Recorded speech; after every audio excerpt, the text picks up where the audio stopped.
ምናልባት ከዚህ ከትምህርት ተግባራት አኳያ አንዱ መንግስት በትኩረት ይዞ በተለይ በኢኒሼቲቭ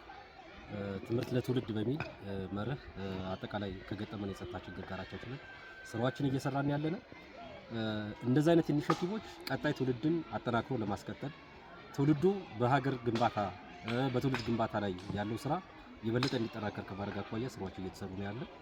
ስለሆነም ወንበርማ ላይ አሁን ባለንበት ነባራዊ ሁኔታ ሁለት ቅድመ መደበኛ ትምህርት ቤቶች ላይ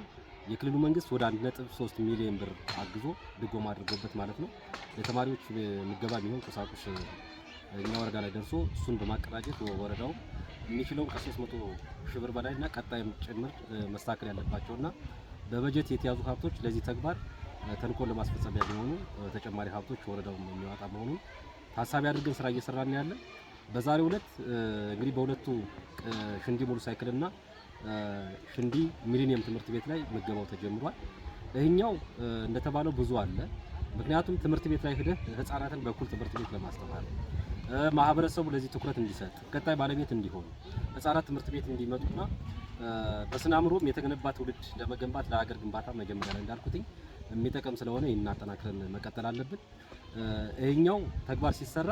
ብዙ ግንዛቤዎች የሚያዙበት ለህብረተሰቡ ለህፃናትም ብዙ ትኩረት የሚሰጥበት ተግባር ነው። ምክንያቱም ከዚህ ኢኒሼቲቭ የመንግስት የትኩረት አቅጣጫ ሆኖ እንዳለ ቢሆንም ግን ደግሞ ህፃናት የበለጠ ወደ ትምህርት ቤት እንዲመጡ መጀመሪያ ላይ እንዳልኩት የትምህርት ቁሳቁስና ሌሎች ባለመሟላት ህፃናት ትምህርት ቤት እንዳይውሉ በትምህርት ፖሊሲውም አንድም ህፃን ትምህርት ቤት እንዳይውል በሚል መርህ መሰረት ይህንን የበለጠ ተጠናክሮ እንዲቀጥል ተቋማትም ህብረተሰቡም አጠቃላይ የወንበርማ ወረዳ አስተዳደር ምክር ቤትም ይህን ተግባር አጠናክሮ መቀጠል እንዳለበት ታሳቢ አድርገን ስራ እየሰራን ያለ